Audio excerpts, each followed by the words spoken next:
Nous sommes ravis de vous savoir au rendez-vous de l'actualité sur Canal 3 Bénin. Voici les titres du journal. Le conseil communal d'Abomey-Calavi en réunion statutaire de municipalité. Une rencontre mensuelle qui se tient de façon tournante dans les arrondissements de cette commune pour discuter justement des questions de développement. Ce mois-ci, l'arrondissement d'Akassato a abrité les assises dont nous rendrons compte dans cette édition Ali Moumouni et Elvis Tonokwa. Nous parlerons ensuite de l'Agence nationale d'identification des personnes ANIP, dont les points focaux apprécient la sensibilité des données à caractère personnel. C'est à la faveur d'un atelier organisé hier vendredi à Cotonou aux commandes des réflexions des agents de l'autorité de protection des données à caractère personnel. William Cliquant et Harry Gantin nous donneront les détails. Et puis en fin de journal, nous irons sur les routes pour un plein feu sur les minibus, communément appelés Tokpa Tokpa. C'est l'un des moyens de transport en commun les moins chers et donc plus prisés des populations. Seulement, ils sont loin d'être courtois sur la route. Et plus loin, ils foulent constamment aux pieds les règles les plus élémentaires de la sécurité routière. Le constat ici est issu d'une enquête réalisée par Ulrich Gaba et Henri Gantin dans les villes de Cotonou et d'Abomey-Calavi. Voilà pour le sommaire. Bien bonsoir et bienvenue à notre rendez-vous vespéral de l'actualité. La mairie d'Abomey-Calavi pour commencer cette session d'information. Ici, le conseil communal était hier vendredi, en réunion de la municipalité. C'est une rencontre statutaire qui se tient mensuellement et ceci de façon tournante dans les arrondissements de cette commune. Et c'est pour discuter et débattre des questions de développement. Pour ce mois, c'est l'arrondissement d'Akassato qui a abrité les assises dont nous rendons compte ici Ali Moumouni et Elvis Tonokwa. Dans la cour de l'arrondissement d'Akassato, les différentes couches sociales se sont fait massivement représenter à ce rendez-vous de la mairie d'Abomey-Calavi. C'est la formule adoptée dans la commune pour les réunions mensuelles de la municipalité et avec le maire Angelo Ahouandjinou, la méthode n'a pas changé. Parce que le développement doit être inclusif. On ne peut jamais faire le bonheur d'une population sans elle. Tout à l'heure, vous avez exprimé le besoin d'une école dans ce parc. Et si nous ne vous avez pas écouté, et à la place de l'école, nous vous envoyons un dispensaire. Parce que le besoin n'est pas respecté. L'aspiration n'a pas été prise en compte. Donc c'est pourquoi il est très souhaitable d'échanger avec vous, population bénéficiaire de nos actions de développement. À bâton rompu avec le maire, les populations de l'arrondissement d'Akassato exposent les problèmes qu'elles rencontrent dans leur localité. Du manque d'infrastructures routières, sportives et éducatives, à l'insécurité en passant par l'éclairage public, les représentants des différentes couches sociales ont formulé leurs doléances à l'endroit de l'autorité. Une fois encore, merci aux intervenants. Je voudrais vous dire que vos doléances ne sont pas tombées dans les oreilles de sourds.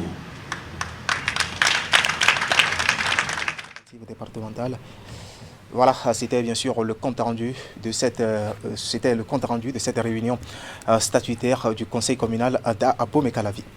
Dans le département de la Donga, la tournée statutaire du préfet a pris fin en milieu de semaine. Et la dernière étape fut la commune de Basila.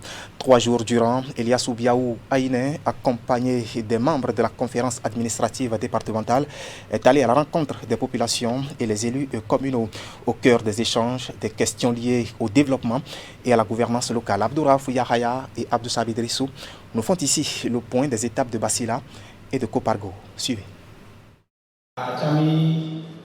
C'est par la commune de Basila que le préfet de la Donga a choisi de boucler sa tournée statutaire comptant pour l'année 2021. Elias Oubiaou Aïne est également ici pour s'enquérir des difficultés qui mettent à mal le développement socio-économique à la base. Des dysfonctionnements importants dans la gestion des administrations communales. Au nombre de ces dysfonctionnements, mesdames et messieurs, on peut citer un management tributaire des pesanteurs politiques, un personnel inadapté, un système local de gestion des marchés publics inefficace et corrompu, des infrastructures parfois incompatibles avec les besoins et ou insignifiantes face aux enjeux de développement durable à la base, une gestion budgétaire peu satisfaisante, une fiscalité locale plus adaptée aux enjeux de la décentralisation. Occasion privilégiée pour le maire Phil Kibiruta Souzakari de faire l'état des lieux de sa commune. Le conseil communal de la 4e mandature a engagé avec abnégation les grands projets en adoptant à bonne date et dans un esprit constructif les différents documents de planification et autres démarches nécessaires à la réalisation des actions communales. C'est ainsi que plusieurs projets ont été conduits permettant d'améliorer le taux de consommation des ressources transférées à la commune. En outre, le fonctionnement des commissions permanentes du conseil communal est réel et les rapports d'activité sont transmis et étudiés en conseil. Avant l'étape de Basila, le préfet était également à Kopargo. Ici, tout comme dans les autres communes sillonnées, les problèmes sont presque identiques. Nous enregistrons des difficultés de cohabitation pacifique entre agriculteurs et éleveurs. Excellence, Monsieur le préfet du département de la Donga, pour rester toujours dans la même veine. Dans la commune de Kopargo, nous avons un problème de limite entre villages administratifs et également avec les communes environnantes à celle de Kopargo. Sur le plan de l'éducation, jusque-là, nous avons des difficultés par rapport, disons, aux effectifs des enseignants dans nos écoles.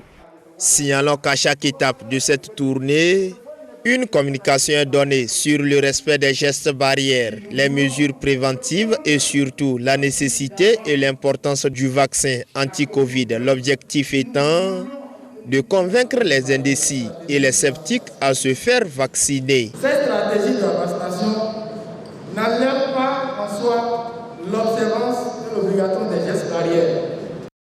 Voilà, c'était le compte rendu de la tournée statutaire du préfet de la Donga. Retour à Cotonou, où sur ces images, vous allez le voir, la société de gardiennage et de sécurité privée Benin Trekun Security ouvre ses portes au public, et ceci pour 72 heures. Des journées portes ouvertes organisées pour faire connaître à la population les prestations ou services que cette structure offre à sa clientèle. Cette compagnie vend surtout un concept baptisé sécurité moderne, un concept qui fait un alliage de la sécurité humaine avec celle électronique. Le public, lui, qui a fait le déplacement dans les locaux de ce pionnier de la sécurité privée au Bénin, a pu admirer le riche catalogue de services que Benin Trekun Security propose bien sûr à sa clientèle. Benin Trekun Security, c'est plus d'une décennie déjà au service de la sécurité privée au Bénin, avec des services qui, il faut le dire, sont à la portée de toutes les bourses. Vous aurez le compte rendu complet de cette journée portes ouvertes dans nos prochaines éditions.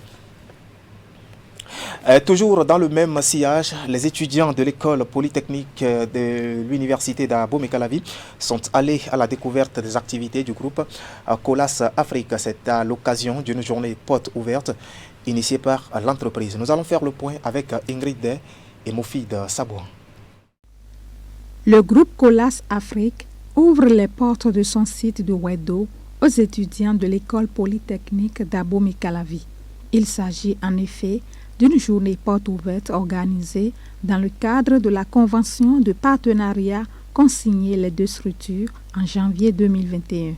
Son objectif, permettre aux étudiants polytechniciens de s'imprégner des réalités de l'entreprise. Cette journée d'exposition va permettre à nos apprenants de faire des découvertes concernant les nouveaux métiers de BTP et de route.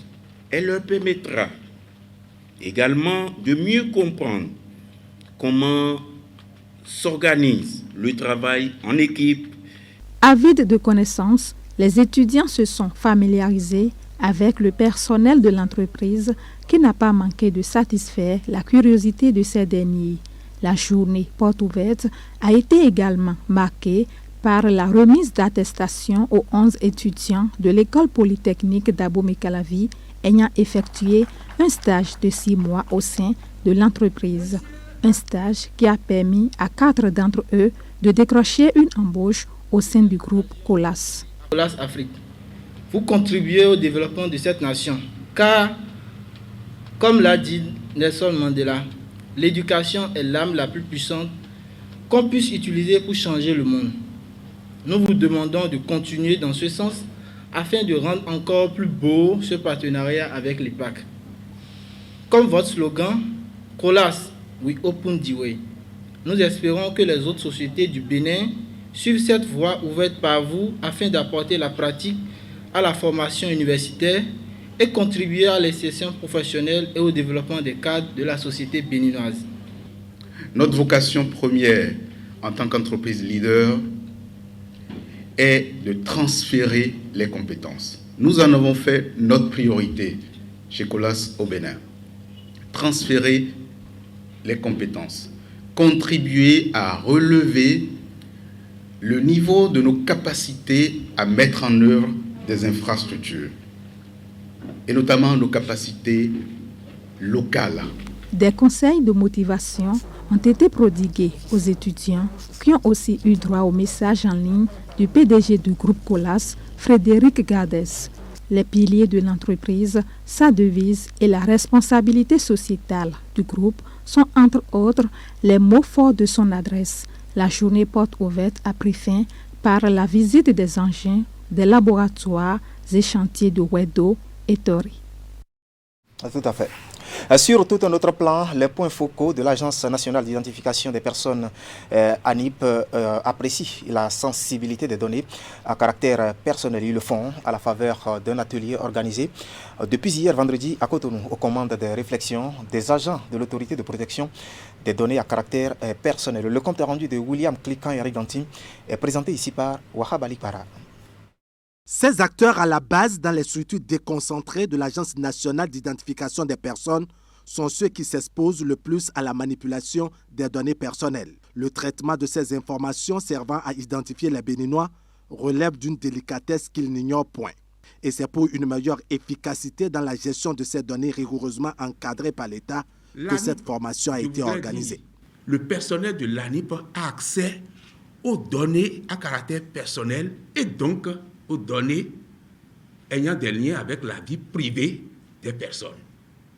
Et donc, la loi a encadré ces genres d'activités et l'ANIP doit également s'aligner sur les normes en mettant en place les dispositifs de protection des droits des personnes dont les données sont administrées par elle ou ses services déconcentrés. Les agents de l'autorité de protection des données à caractère personnel sont à la manette à ce rendez-vous. Ils passent en revue les clarifications autour des données personnelles et des instruments législatifs les encadrant au Bénin, notamment le Code du numérique. Tout ceci en 2 modules de formation. Ce renforcement de capacité est aussi digne d'intérêt pour les structures privées collectant ces données. Donc, la formation porte sur les données personnelles, la protection de ces données, comment chacun de ces acteurs-là doit protéger ces données, la sécurité par rapport à ces données, comment les communiquer, quels sont les droits des citoyens par rapport à leurs données. Nous voudrions rassurer nos abonnés du fait qu'à travers cette formation, leurs données à caractère personnel seront vraiment protégées dans l'intérêt de nous tous. Le respect des tests en matière de collecte et d'utilisation des données à caractère personnel est un gage de sécurité pour tous. Et donc l'ANIP entend élargir à divers acteurs de pareilles initiatives de formation. Nous allons prendre la direction de Djougou, où les membres du comité de pilotage du programme économie rurale et les acteurs intervenant dans l'agriculture et l'élevage ont tenu en milieu de semaine leur deuxième rencontre 48 heures durant. Les participants venus des départements de l'Atakora et de la Donga ont échangé sur des questions de mise en œuvre de ce programme qui comporte, il faut le dire, le projet Arzeke et celui Enfani. Le point avec Abdou Raouf Yahaya et Alassane Arouna. C'est la deuxième rencontre du comité de pilotage du programme économie rurale. Un programme qui comporte le projet Arzeke financé par l'Union européenne pour le développement des compétences et l'insertion des jeunes sur le marché du travail dans le secteur agricole dans l'Atakora Donga et le projet Enfani exécuté sur fonds propres du Helvetas Suisse Intercoopération et mis en œuvre dans l'Atakora. À cette rencontre de Djougou, qui sera aussi consacrée à la planification des actions de la période suivante, Les missions assignées aux membres du comité de pilotage sont rappelées à l'assistance. Nous avons pour mission d'appuyer les projets avec et en famille en matière de plaidoyer, de mise en œuvre et de suivi de l'exécution des activités. À ce titre, nous devons veiller à l'adéquation des objectifs du projet avec les stratégies sectorielles de l'emploi et de la formation professionnelle au Bénin. Helvetas Suisse Intercoopération, à travers ses projets, œuvre ainsi pour l'autonomisation des jeunes. L'ambition de ces deux projets est grande. Nous pensons toucher près de 5000 jeunes entrepreneurs sur une durée relativement courte de 3 ans. Une fois l'étape des discours protocolaires terminée, place à 2 visites de terrain. D'abord sur le site maraîcher de Sabari 2 à Djougou Centre, puis à Pabégou, commune de Kopargo. À chaque étape de cette descente, les membres du comité de pilotage du programme économie rurale et les autres acteurs intervenant dans l'agriculture et l'élevage ont pu toucher du doigt les difficultés du terrain. Le jeune avec lequel nous venons d'échanger maintenant, il a les valeurs qu'il faut pour un entrepreneur. Et la première de ces valeurs-là, c'est l'engagement. C'est un monsieur motivé. Il a pu progresser. Je pense que vers la fin de la mission, on a demandé les effectifs qu'il avait. Il a plus de 300 volailles. La première visite que nous avons eue était plutôt avec un jeune qui investit dans les activités de maraîchage. Il planifie ses activités, il a des prévisions, il est rassuré sur le marché, il est conscient des problèmes et donc du coup il diversifie. Les planches que nous avons vues étaient des planches, je crois, de choux principalement, mais à côté des choux, il avait d'autres spéculations. Donc il essaie de rentabiliser et d'optimiser l'espace qu'il a. Ça, c'est déjà l'esprit d'entrepreneur. Donc je suis plutôt satisfait de ces 2 visites. Ces visites sur le terrain reconfortent à plus d'un titre la position de Helvetas Suisse Intercoopération, désormais plus engagée pour la création des opportunités d'insertion socio-économique durable. Du sport avec les 50e mondiaux de pétanque qui sont prévus pour décembre 2022 au Bénin, un événement sportif d'envergure dont les préparatifs vont en bon train. Ces préparatifs ont d'ailleurs fait l'objet d'une sortie médiatique effectuée par El Hadji Ibrahima Idrissou, président de la Confédération africaine des sports boules. Un face-à-face avec la presse voulu pour évaluer le niveau d'avancement des diligences effectuées en lien avec la compétition. On va faire le point avec Hakim Osseni et Henri Danti. Le timbre vocal n'a pas changé, le lexique encore moins. L'allure et la posture étaient au rendez-vous. El Hadji Ibrahima Idrissou, président de la Confédération africaine des sports boules, échange avec la presse et les médias toutes catégories confondues. Nous allons échanger autour des points suivants. 1. La manifestation d'intérêt du Bénin à organiser cette 50e édition du championnat du monde de pétanque. 2. Le rôle de la Fédération béninoise de pétanque dans l'organisation et la réussite de l'événement. 2 axes d'élaboration dont le tout premier reprécise et retrace le rôle de chaque acteur et les repères temporels de l'attribution au Bénin des 50e mondiaux de pétanque. C'est au cours d'une visite de courtoisie rendue au ministre en charge des sports béninois en 2018 qu'elle nous a demandé de lui organiser un grand événement sportif dans le domaine de la pétanque. Cette intention a été confirmée par un courrier officiel, ce que nous avons accueilli avec grand plaisir.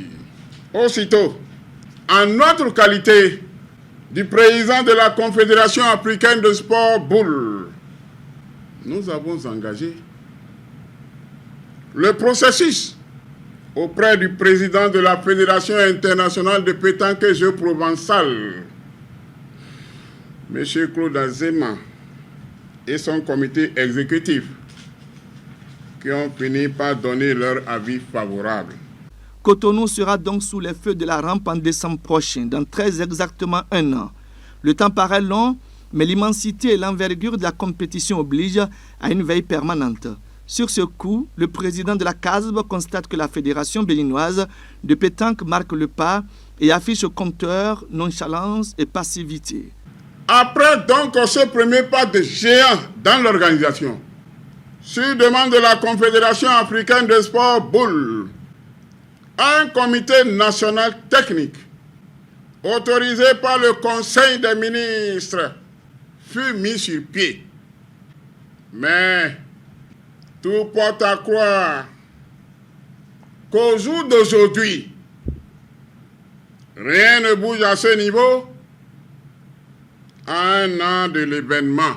La sortie médiatique est donc interpellatrice et vise à faire bouger les lignes pour peu d'ailleurs que le président continue de manifester et d'accorder sa confiance dans la qualité et au savoir-faire de l'exécutif national de la pétanque au Bénin.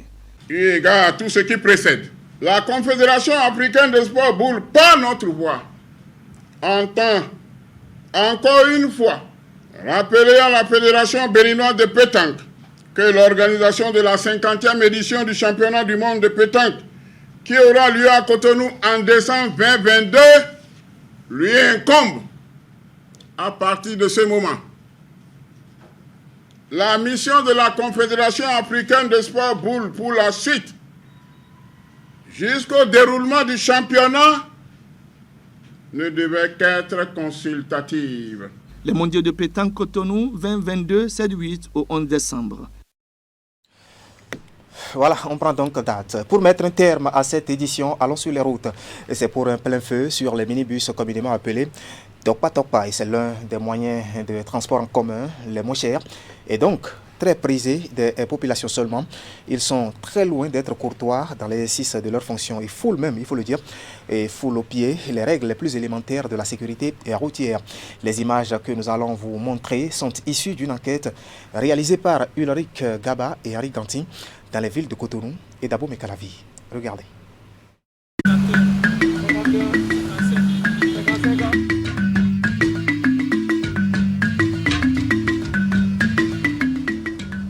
Baka en Côte d'Ivoire, Trotro au Ghana et Tokpa Tokpa au Bénin. Le phénomène des minibus envahit la sous-région. C'est l'un des moyens de transport en commun les plus populaires. Il reçoit tous les âges et toutes les catégories de clients. Il est défini comme l'un des taxis les moins chers parce que ses tarifs sont à la portée de toutes les bourses.